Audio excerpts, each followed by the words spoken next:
Assalamualaikum warahmatullahi wabarakatuh. Untuk sahabat Galang Horor, untuk kesempatan malam ini aku dan tim Galang Horor bakal ngebahas kisah tentang atau perkumpulan satanik. Mungkin kita semua udah pada tahu ya kalau kelompok atau persatuan ini udah menyebar sejak dulu sih, dan anggotanya itu udah cukup banyak banget. Kelompok ini bukan cuma mencakup di beberapa wilayah, daerah, atau negara, tapi sudah mencakup di dunia, guys. Jadi ada beberapa negara yang secara terang-terangan yang bergabung dengan kelompok satanik ini. Ada juga yang secara diam-diam untuk bergabung menjadi anggota satanik ini, guys. Ada juga salah satu teman aku yang nanya di WA aku, apa sih yang menyebabkan mereka tuh mau gabung ke kelompok ini, ke satanik ini, guys. Karena kan kalau yang kita tahu sendiri, mereka yang bergabung di kelompok ini itu melakukan banyak ritual, banyak pemujaan yang sebenarnya itu di luar nalarnya kita manusia normal, di luar jangkauan pikiran kita gitu. Karena ritual-ritualnya cukup aneh sih menurut kita yang awam. Tapi yang melandasi mereka ini untuk gabung di satanik ini itu banyak faktor sih, tapi yang paling dominan sih yang aku rasa, pertama, tawaran yang mungkin menggiurkan untuk beberapa orang dengan nominal yang bisa diberikan ya. Jadi misalnya kalian mau gabung nih di satanik ini sebagai pemuja devil atau iblis, kalian bakal diberi uang yang mungkin cukup besar buat kalian, yang mungkin nggak pernah kalian bayangkan sebelumnya. Dan untuk opsi yang kedua, bisa jadi karena si orang yang gabung ini ambisi sama sesuatu. Karena gini, mereka yang gabung ke satanik itu pasti ketemu sama kita sebut mentor. Jadi mentor ini bakal nemui kalian, dia bakal nawari atau nanya apa sih yang jadi kebutuhan kalian, apa sih yang kamu jadi ambisi atau obsesi terbesar dalam hidup kalian. Nah, itu cara mereka untuk buka pembicaraan ke kalian. Jadi kayak kalian tuh langsung nyeritakan kalau kalian tuh pengen ini, pengen itu, pengen ini. Entah kalian jadi artis, aktor besar, jadi apa ya, pokoknya kalian punya nama lah dan punya penghasilan yang juga cukup besar. Nah, otomatis mereka itu bakal nyanggupi dengan syarat-syarat tertentu. Salah satunya buat kalian yang pengen gabung ke satanik ini, kalian harus mengikuti ritual-ritual yang sudah diberikan oleh mentor tadi ya, atau ketua di satanik ini. Atau kedua, kalian wajib menjual atau menggadaikan jiwa kalian kepada si iblis yang kalian sembah nanti. Nah, kenapa kalau kita tahu nih, banyak artis-artis luar negeri, aktor-aktor besar yang ada di luar negeri itu, tanpa kita sadari atau tanpa kita tahu, mereka juga sebenarnya udah gabung ke satanik ini atau ke penyembah iblis ini, guys. Karena mereka dijanjikan iming-iming nama panggung yang besar. Pokoknya semua ketenaran tuh bakal menghampiri mereka. Makanya banyak artis-artis luar negeri, aktor-aktor besar yang sudah menjual jiwanya kepada satanik, guys, atau kepada Lucifer. Contohnya sih yang paling fenomenal ya, yang paling fenomenal ada artis atau penyanyi di luar negeri yang kemarin sempat viral kasusnya, yang juga punya hubungan sama Mr. P. Diddy. Mereka atau dia tuh jelas-jelas sudah menjual jiwanya, karena dari setiap atraksinya, dari setiap show-nya itu dia benar-benar kayak perfeksionis banget. Nggak ada satupun kekurangan yang dia nampakkan di depan penonton, dari suaranya, dari gerak tubuhnya, pokoknya semualah itu kayak sempurna banget. Dan gak ada satu artis lain yang berani nyaingi dia atau kayak buat dia sakit hati. Karena katanya kalau sampai buat dia tuh tersinggung atau sakit hati atau merasa tersaingi, itu biasanya orang itu bisa langsung hilang, ya bisa dikatakan tinggal nama atau dapat teror yang nggak seharusnya didapat si artis ini guys. Jadi satanik ini guys, sebenarnya mereka konsennya tuh ke apa ya, ke orang-orang yang besar, orang yang udah punya nama gitu. Jadi satu orang yang punya nama direkrut, otomatis dia bisa mempengaruhi lagi banyak orang atau banyak fans-fansnya dia untuk ikut gabung ke dia, ya entah dengan iming-iming apa gitu, entah dengan iming-iming bisa bareng sama dia, bisa dapat ketenaran juga atau semacamnya. Makanya kenapa concernnya para satanik ini atau para perekrut satanik ini itu mereka melibatkan aktor-aktor atau artis-artis besar dulu, dan bukan cuman aktor aktris, bahkan banyak apa ya, para negarawan yang juga sebenarnya diam-diam sudah gabung di dalam satanik ini guys. Nggak lain nggak bukan, sering disebut atau dikaitkan bahkan elit global dunia itu juga tergabung dalam satanik ini guys. Mereka sering melakukan pertemuan atau ritual itu di hari-hari dan di waktu tertentu guys. Dan kalian tahu nggak ritual yang paling nyeleneh? Sebenarnya nggak nyeleneh sih ya, ritual yang diwajibkan di dalam satanik ini atau di dalam tim yang tergabung dalam satanik itu adalah mereka diwajibkan berhubungan badan setelah melakukan ritual pemujaan kepada iblis guys. Jadi biasanya ada satu mentor yang bakal berdiri di depan untuk memimpin, bisa kita bilang memimpin doa atau memimpin acara sebagai pemujaan kepada iblis, entah itu ke Lucifer langsung atau ke Satan, bisa ke Baal, bisa juga ke apa, Asmodeus, dan banyak lagi. Jadi bukan cuma satu devil atau satu iblis yang mereka sembah, ada beberapa jenis iblis yang mereka sembah, dan itu terbagi menjadi 9 nama. Kalau yang aku sebutkan tadi baru 4 ya. Itu ada Asmodeus, ada Lucifer. Lucifer ini mereka anggap adalah malaikat yang ternyata sombong hingga dia dijatuhkan ke bumi menjadi iblis. Itulah sosok Lucifer. Beda dengan Asmodeus, dengan Baal, Leviathan, dan ada 5 lainnya lagi guys, yang ntar aku bakal bahas di part selanjutnya.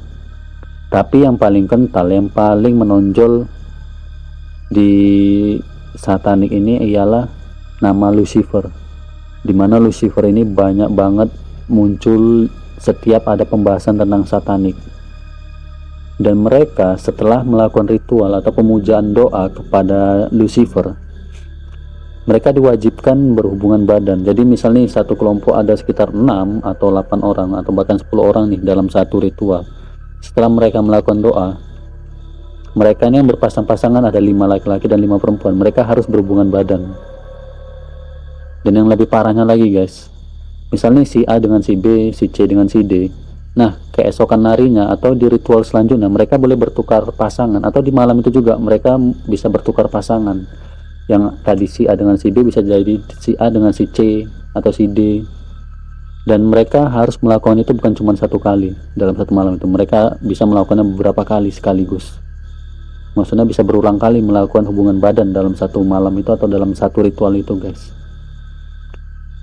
Kalian tahu nggak alasan kenapa mereka diwajibkan melakukan hubungan badan setelah ritual doa atau penyembahan kepada Lucifer? Jawabannya karena di saat wanita satanik atau penyembah Lucifer ini nanti dikabarkan hamil atau mengandung, anak atau janin yang ada di dalam kandungan itu bakal digugurkan atau diaborsi oleh mereka. Intinya bayi atau janin yang ada di dalam kandungan si perempuan ini tuh wajib digugurkan, dimana saat janin bayi ini gugur, mereka anggap itu sebagai golden baby atau bayi emas atau bayi keberuntungan, dimana bayi ini nanti atau janin bayi ini itu bakal dipersembahkan kepada Lucifer. Mereka menganggap kalau apa yang mereka kasih ke Lucifer ini bakal menjadi keabadian buat mereka atau keberuntungan buat mereka. Pokoknya semua kebaikan itu bakal datang kepada mereka. Bayangin kalian berhubungan badan nih, setiap ritual kalian berhubungan badan mungkin 1, 2, 3 kali, bahkan sampai mungkin ya 10 kali, kita juga nggak tahu. Nah setelah nanti beberapa bulan kalian hamil atau mengandung, janin yang ada dalam kalian tuh harus digugurkan. Itu sebagai bentuk terima kasih kalian kepada Lucifer karena sudah memberikan kalian ketenaran, nama panggung yang besar, dan semua harta dunia yang kalian minta itu bakal diberikan, guys. Dan biasanya buat kalian yang awam nih, pengen tahu, mungkin beberapa orang udah banyak yang tahu ya, gimana membedakan mereka yang tergabung dalam satanik dengan mereka yang tidak tergabung atau sama sekali nggak ada berhubungan dengan kelompok-kelompok seperti ini, guys. Biasanya bisa kalian lihat dari aksesoris yang mereka pakai. Ya walaupun nggak selamanya ya, karena ada beberapa orang yang mereka memakai aksesoris yang berbau dengan Lucifer, satanik, Satans, Baal, Asmodeus, banyak ya aksesoris sampai logo-logo satanik ya. Contohnya seperti kayak logo atau gambar ilustrasi banteng dengan jari 2 ke atas, dengan iblis bertanduk merah yang wajahnya itu mirip banteng atau sejenisnya. Banyak aksesoris yang mempengaruhi ya dari mereka yang tergabung di satanik ini, guys. Seperti kalung yang berbentuk logo Lucifer atau sejenisnya.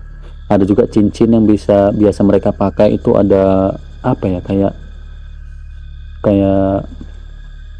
kode atau bentuk dari Lucifer ini sendiri, guys.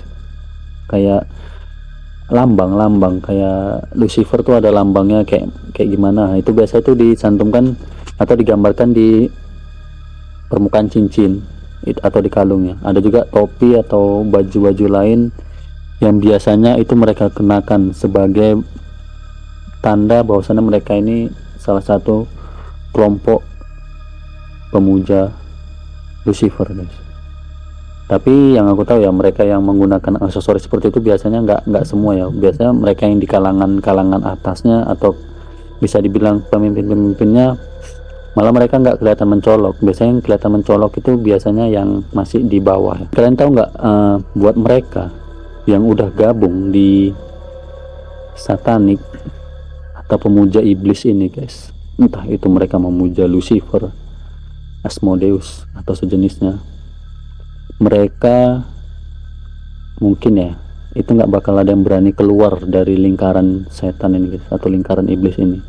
Ya walaupun aku tahu di beberapa podcast yang ada di Indonesia itu banyak pensiunan ya, bisa dibilang pensiunan atau kayak X-nya dari satanik ini, guys.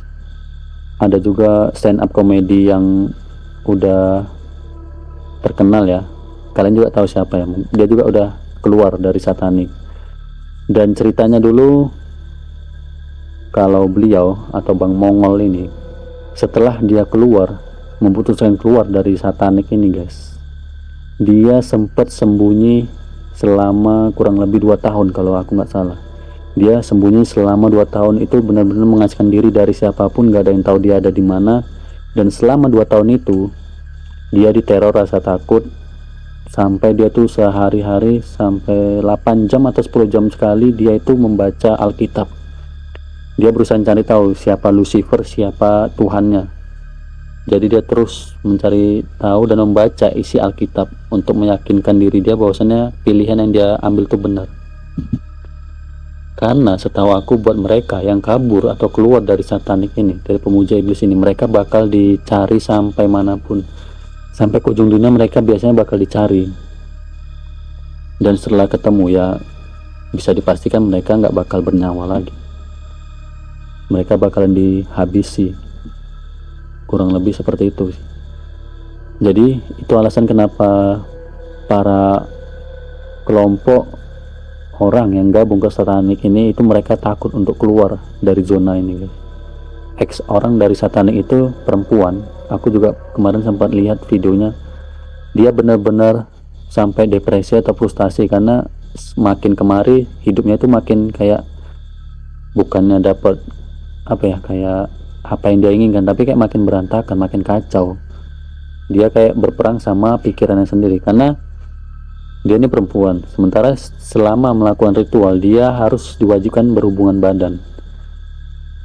Dan untuk perempuan biasa tuh mereka dikasih tato khusus ya, itu di bagian di atas ini, di bagian belakang, di dekat pinggang tuh ada tato khusus yang diberikan kepada mereka sebagai tanda bahwasannya mereka pengikut dari Lucifer atau yang lainnya. Nah, dia tuh selalu pergi dari rumah, selalu izin ke orang tuanya bahwasannya kayak ada kerjaan luar atau kerja sampingan atau pengen ketemu sama teman-temannya. Padahal sebenarnya dia tuh lagi diundang untuk datang ke acara ritual. Dan yang buat dia benar-benar jenuh tuh ya karena hubungan badan yang sering dilakukan itu berkali-kali dalam sekali ritual. Ya walaupun sampai sekarang dia masih alhamdulillah sehat walafiat, kemarin sempat diundang di podcast besar juga, dan dia benar-benar menceritakan gimana yang dia alami selama gabung di satanik ini, guys. Sampai benar-benar buat dia, pikiran dia tuh kacau, dia perang sama pikirannya sendiri untuk bertahan atau keluar. Sampai akhirnya semua aksesoris, pakaian, kalung, cincin yang pernah dia punya dari gabung di sekte ini, itu dia bakar di belakang rumah. Itu dia bakar semua untuk benar-benar bisa bebas dari sekte ini.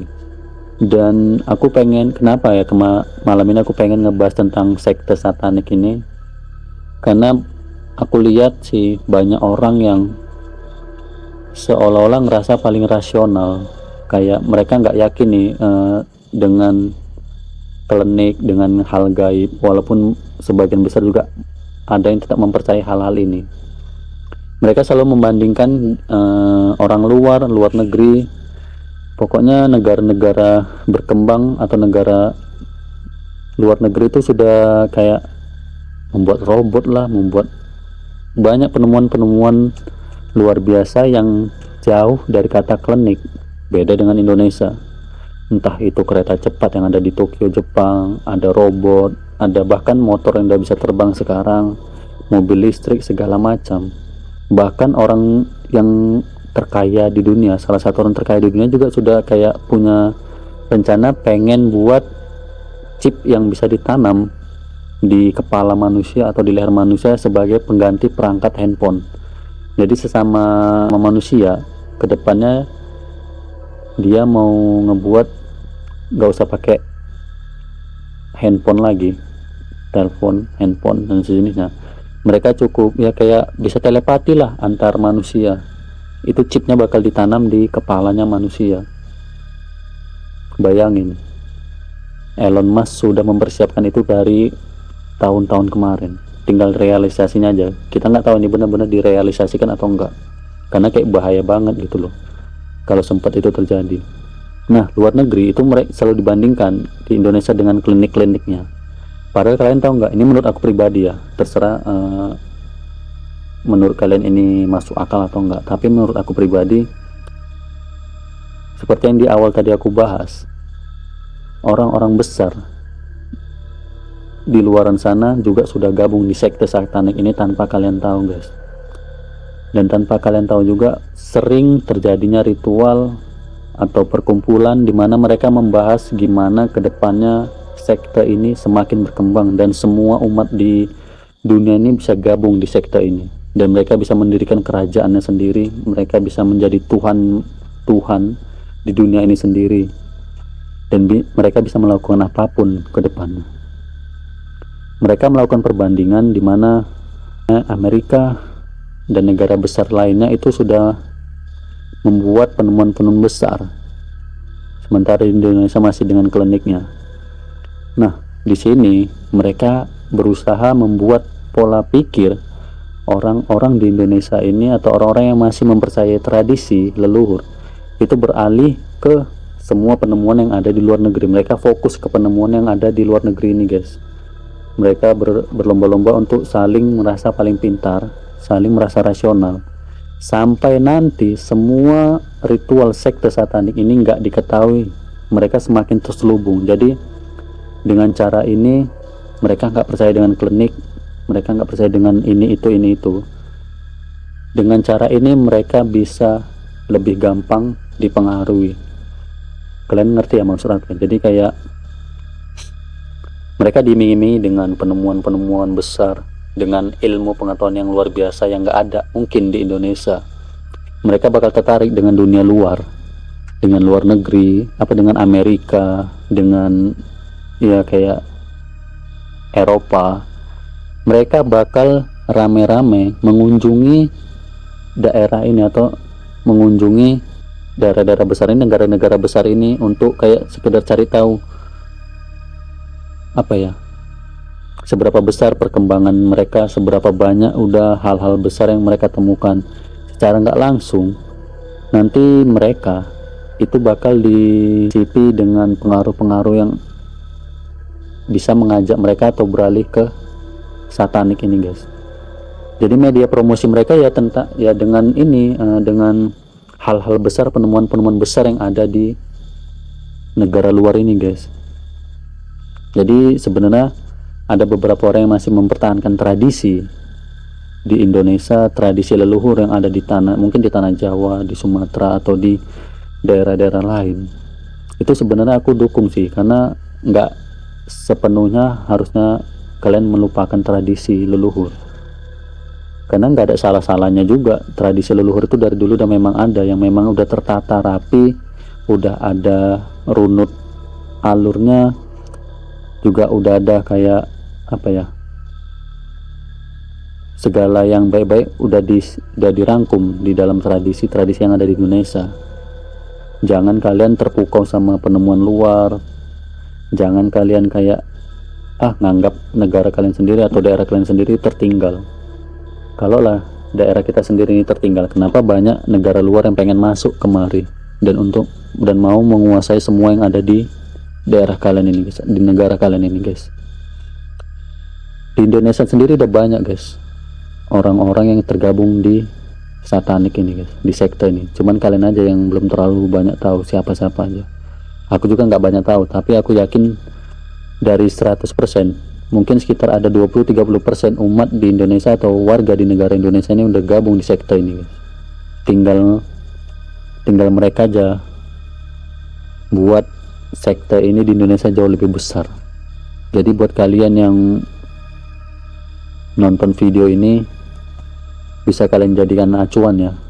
Kalian harus lebih waspada, harus lebih mawas diri, harus bisa membedakan mana anggota sekte dari satanik, mana yang bukan. Bisa kalian lihat dari aksesoris yang bisa digunakan mereka, ya guys. Intinya perekrutan yang dilakukan oleh sekte satanik ini benar-benar masif, benar-benar terselubung banget, benar-benar kayak terlatih banget mereka untuk ngerekrut siapapun yang gabung di sekte ini, guys. Mereka bakal mengembangkan sayapnya sebesar mungkin, selebar mungkin, agar sekte ini semakin besar. Jadi saran aku buat kalian harus lebih waspada, jangan gampang tergiur dengan ajakan-ajakan yang sebenarnya di luar nalarnya kalian. Sekte ini benar-benar bahaya, guys. Kenapa aku bilang bahaya? Karena sekali kalian masuk, kalian tuh nggak bakal bisa keluar. Kalian nggak bisa gitu gampangnya keluar dari zona sekte satanik ini, guys. Dan jangan ngerasa kayak kalian kagum, kalian merasa hebat saat udah gabung jadi kelompok sekte ini, guys.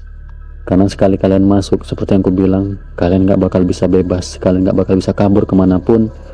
Hidup kalian diawasi 24 jam, kalian bakal dipantau, serasa kalian tuh dipantau sama malaikat maut, guys, yang sewaktu-waktu bisa aja nyeret kalian untuk masuk atau datang ke perkumpulan atau ritual yang ada di sekte ini. Untuk part selanjutnya aku bakal bahas di lain waktu. Mungkin untuk kali ini aku ngebahas tentang ciri-ciri pembukaan atau hal yang menjadi konsennya para sekte satanik ini, guys. Di part selanjutnya aku bakal menjabarkan siapa aja dan gimana sih sekte-sekte ini, dan berapa banyak iblis atau devil yang disembah saat kalian gabung di sekte ini. Mungkin itu aja yang bakal aku sampaikan malam ini. Aku ucapin terima kasih. Assalamualaikum warahmatullahi wabarakatuh.